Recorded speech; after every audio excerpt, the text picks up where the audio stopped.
Facebook is promising changes to fight the spread of misinformation and fake news on the social network. Founder and CEO Mark Zuckerberg is laying out a plan to keep phony news stories off Facebook feeds. Jericka Duncan spoke with a former Facebook worker who says the company should have seen this coming. Jericka, good morning. Good morning. Zuckerberg has been adamant about making sure all points of view have a place on Facebook, but he took time out from an international conference to address the growing debate over fake news. And some say questionable decisions Facebook made months ago might have made the problem worse.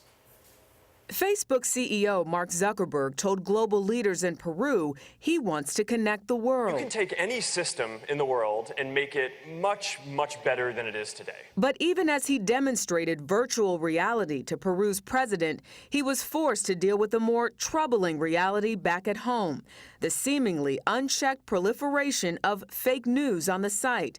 A Facebook representative addressed the controversy Monday. The amount of news that is on our site that is, as you would call it, fake news is very small, but we're not satisfied with that. Zuckerberg outlined 7 ways the social media giant hopes to curtail misinformation: stronger detection measures, easy reporting of fake stories by users, third-party verification by fact-checking organizations, and possibly adding warnings, flagging false stories by third parties or the Facebook community.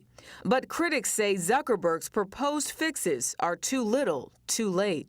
I think as a diplomatic answer, it was great, but I think what people really want are more specifics, and he failed to deliver that. Adam Schroeder was contracted to work for Facebook's Trending Topics division in May.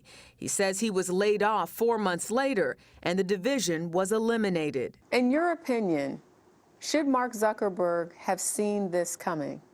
Maybe not Mark Zuckerberg per se, but leaders within the company should have been paying more attention to what was, showing up in people's news feeds for sure. Schroeder's job was to help make sure that inaccurate news didn't trend on Facebook, but he says his division was eliminated just weeks after criticism earlier this year that Facebook's information gatekeepers were suppressing conservative viewpoints.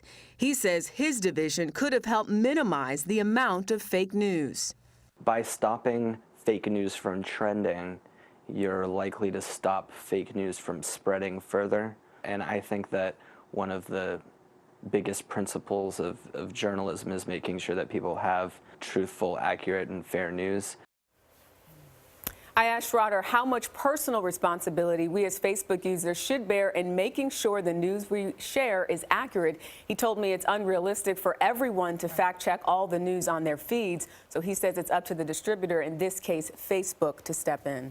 I've seen a lot of fake news on Facebook. Yep. Not just political stuff, other stuff about foods and what's in foods and that kind of stuff. And people are not fact-checking. They don't know the difference. So it seems like Facebook is rethinking things over there. They absolutely have to. They've gotten so much attention, and you see Mark Zuckerberg doing all the steps now. We need to do a story on who's creating this fake news, what the agenda is behind that, and where it comes from. Jericka, thank you so much.